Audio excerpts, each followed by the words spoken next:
So, what we're going to talk about today is opportunities and commissions. So, as you know, we're still doing all the documentation in Dotloop.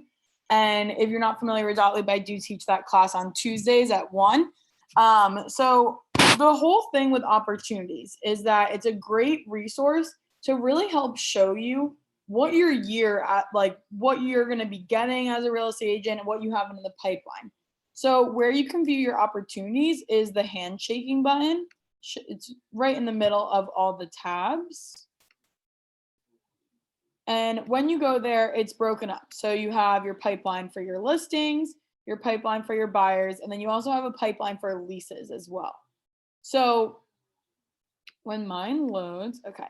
So if you move us around where we might be covering it, on the right-hand side, it shows you your GCI. So you have your potential and probable income.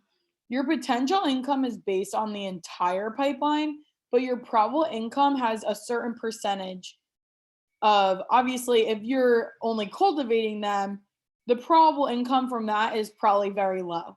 You don't have 100% chance that you're going to close them all the way to the deal table. So as you move your opportunities along in the pipeline, the closer they get to close, the more probable your income is. So your potential will most likely always be higher than your probable. And that's the same for both categories.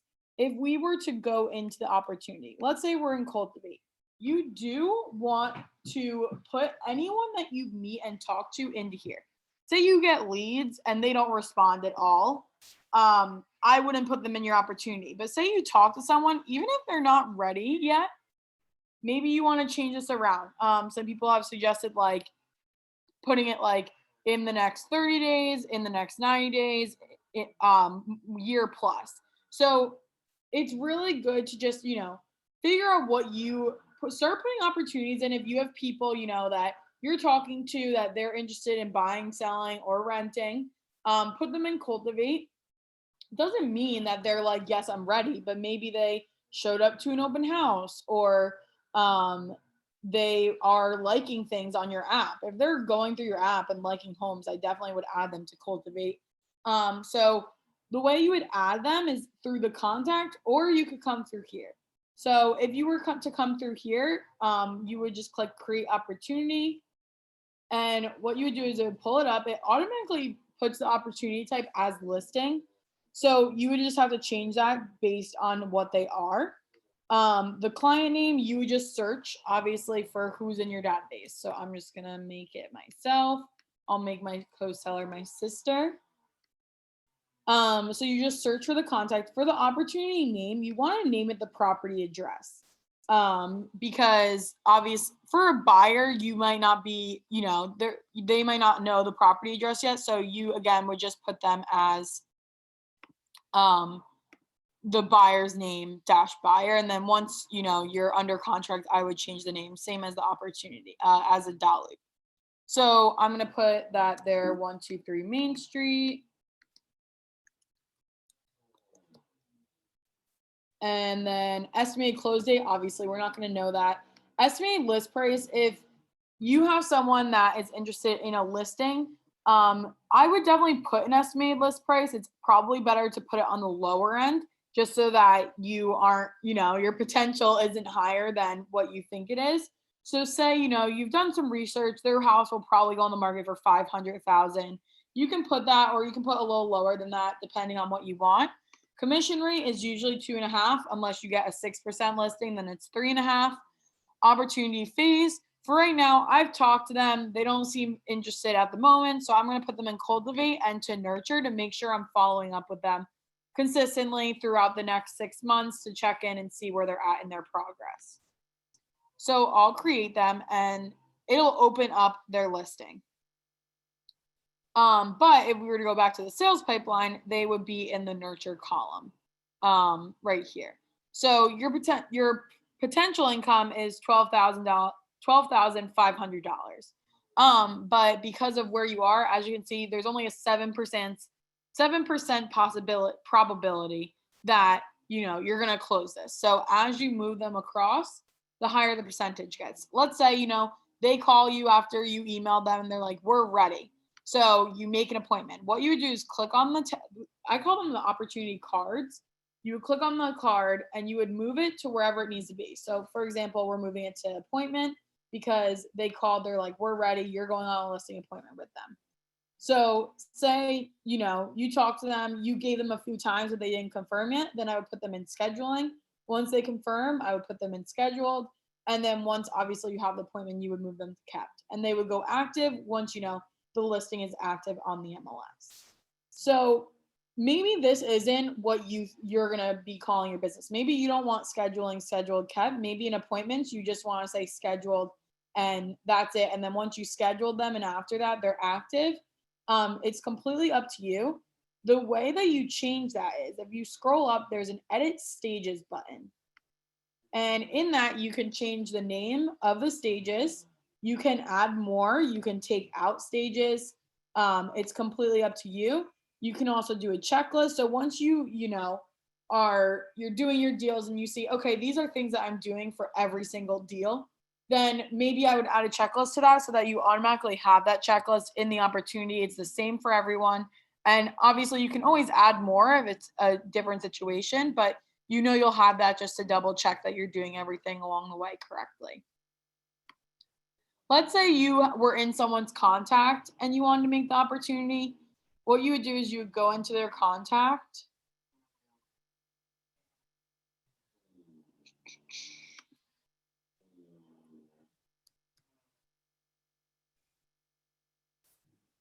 Search my name.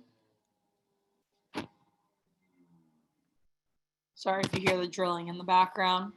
I never know if I can just hear or if everyone can hear it. So you would go into the contact. I know that Spencer and Harleen, you both came to the Smart Plan class, so you're familiar with how the contact looks. So what you would do is you would go to opportunities and you click create opportunity. And it looks the exact same way as if you were in the opportunity section. It's all connected, so you don't have to worry about adding it twice. If you add it in here, that's okay. If you add in the opportunity section, that's okay too. So all the same information you would put in there. When you are so the opportunity is always connected to obviously the contact. So if you're ever looking for their opportunities, it's nice because you will be able to see, say you end up working with someone like an investor or something like that, then you'll be able to see all the opportunities in their contact. Say I went into my listing opportunity. This is where, we're not doing this fully yet. So it can be a little slightly confusing. So you definitely want to start using the pipeline because that will help you track your business. And obviously it helps you know how much you're going to be getting paid. So definitely use the opportunity pipeline.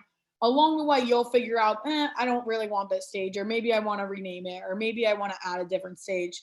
You'll learn that along the way of what works best for you. When you're working, you still have to put all the documents in Dotloop.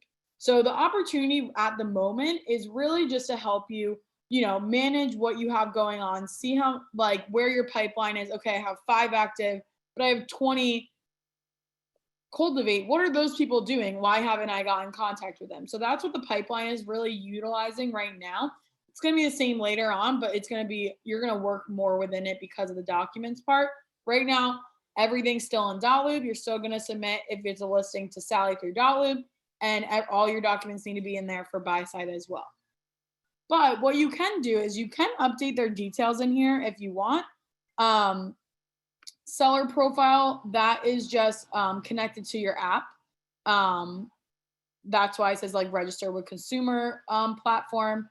Documents, again, right now, until we move to DocuSign, you're not worrying about this section. But the important part is offers and commissions. So I'm not even going to go into documents because I really don't want to confuse you guys.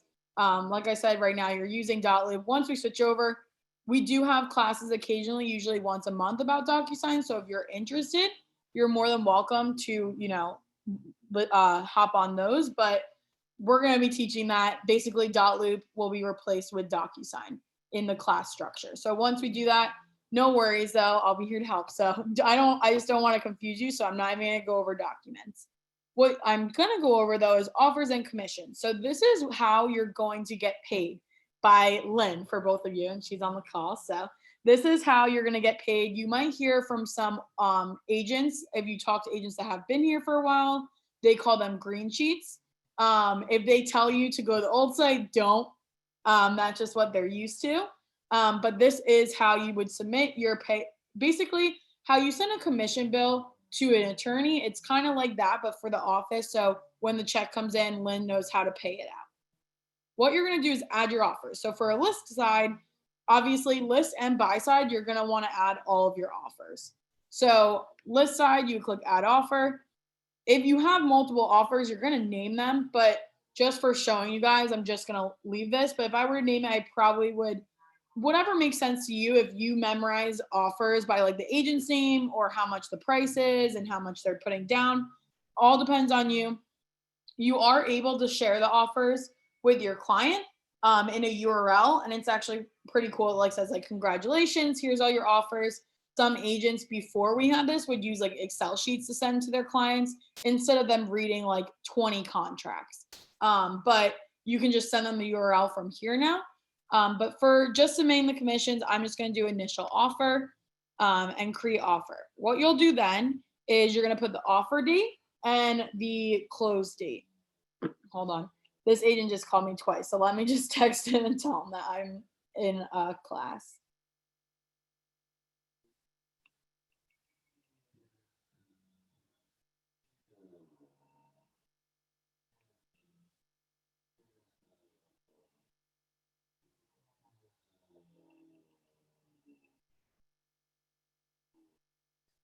Okay.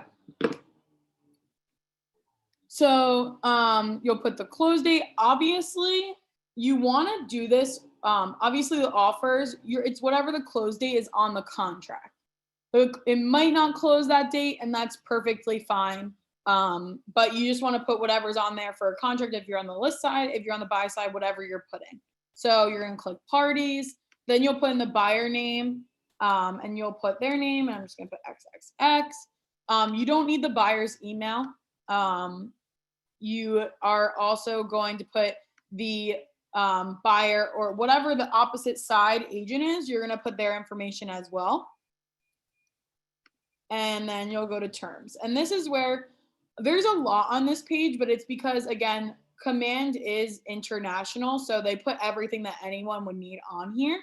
So all you have to worry about really on this page is the cash and finance amount. So let's say they're getting a mortgage for 400 and they're going to put cash down on, they're going to do 100,000. So I would do 100,000 cash and 400,000 financed. And then earnest money, we don't really do that here. Option fee, you don't have to worry about. Seller costs, we don't really do that either. This isn't like seller's concession.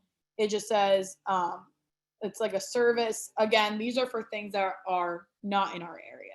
So don't worry about that. There's a place, if there is a seller's concession, then there is a place for you to put it in the next part. So you would click on agent analysis. And this is where this part's really for if you are going to be sending this to your clients. This is where you would put the pros and cons. So pro, close within 30 days. Con, they do have a house to sell. Stuff like that. And again, in a summary, if there was a seller's concession on the contract, that's where you would add the seller's concession. You would just say, buyer's asking for a seller concession of $10,000. If you end up doing this, if you're going to, personally, I would just really focus on doing it all in here because you are new. There's no, different way for you guys. So you want to make sure that you're adding all the offers in here. You still do have to add every contract into dotloop and save that in there, but this is still good to get used to so that when we are in here, you have everything. And to submit a commission, you do have to have an offer in here. So what you'll do next is save, and then it'll populate, and you'll see you have to accept or reject it. So we're going to accept it.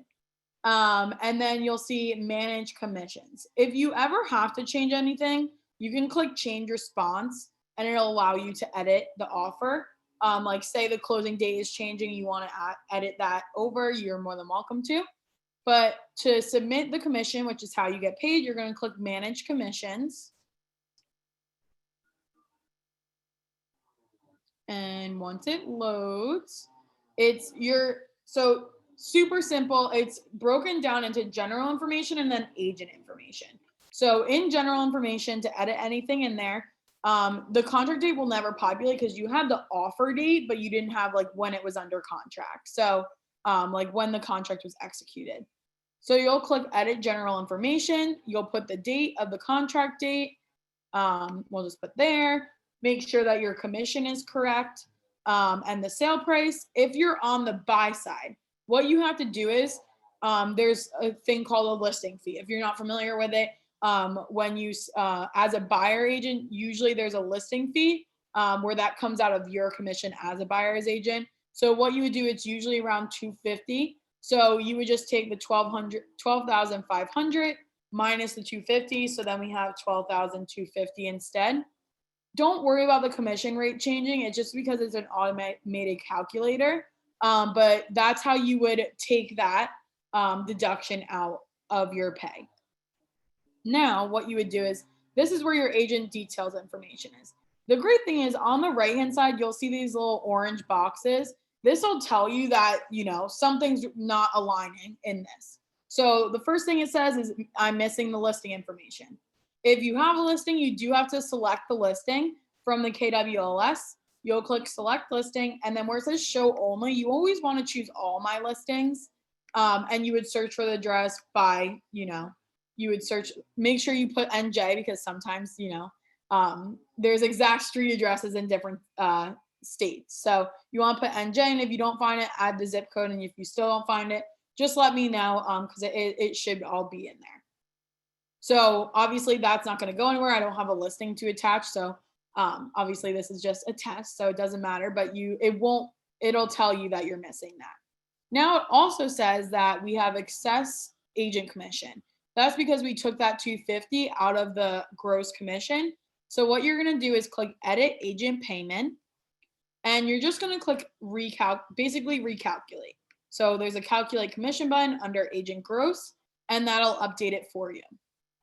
Now on the list side, like I was saying, buy side, you subtract it from the gross, but for the list side, you would actually add it as a bonus because it isn't part of your split. You get that money.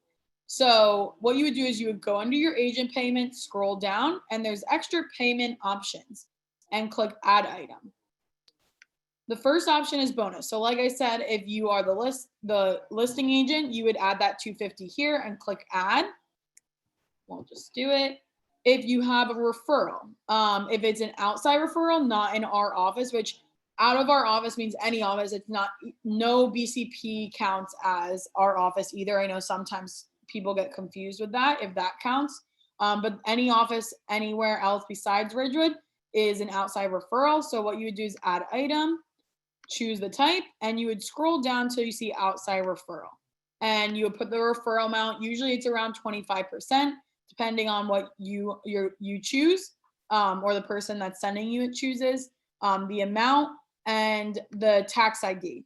For this, you're going to choose employee EIN. And the way you can get that is you just ask the agent if they haven't given it to you for their office W-9. And sometimes they won't get back to you. And if they don't, you can just call the office and they can send it over to you. But they should be able to supply that. On there, you'll see the broker company name. The agent name you'll have there, the address will be on the W-9, so make sure you add that, and then the referring agent's phone number as well. And then you would click add. And I'll add it so I can show you guys where it shows up. I'll just do a fake one.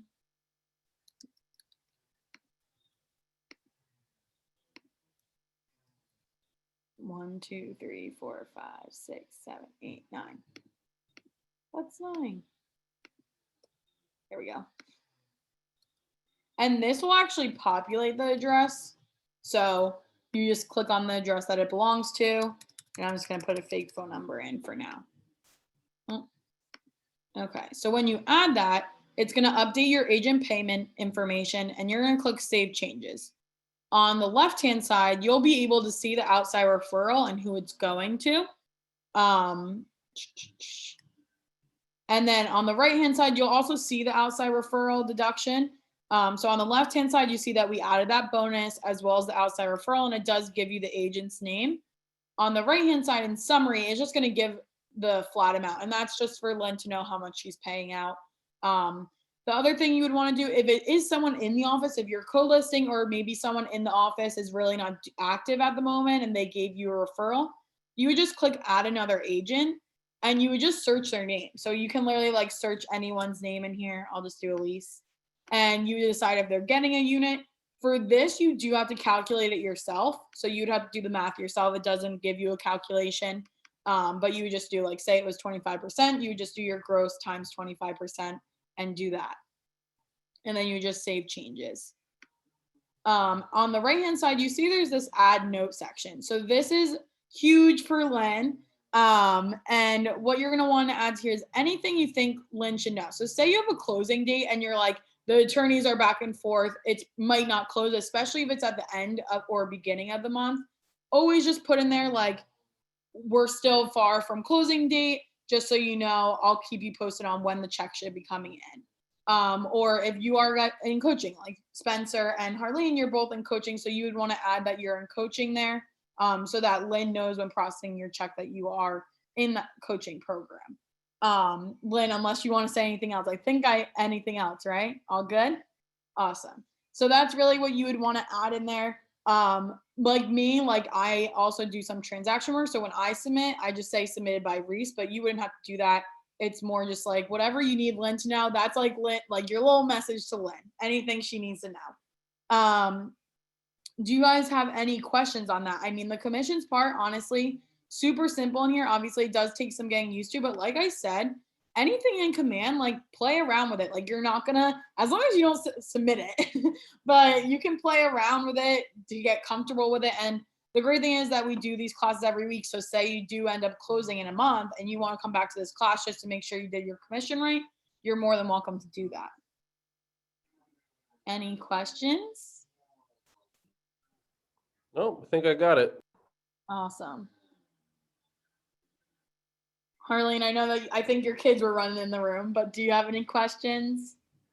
Are you gonna put this somewhere as well, Reese? Yes, this will be on the Coaching Lobby YouTube channel as well. Okay. Yeah, I had a few interruptions. That's okay. Totally get it. Yeah, but if you guys don't have any questions, I'll let you go. Like I said, this part, honestly, it seems a little scary at first, but it's super simple once you get used to it. Okay. All right, well, I'll let you guys go if you don't have any more questions. Thanks, Thank- Reese.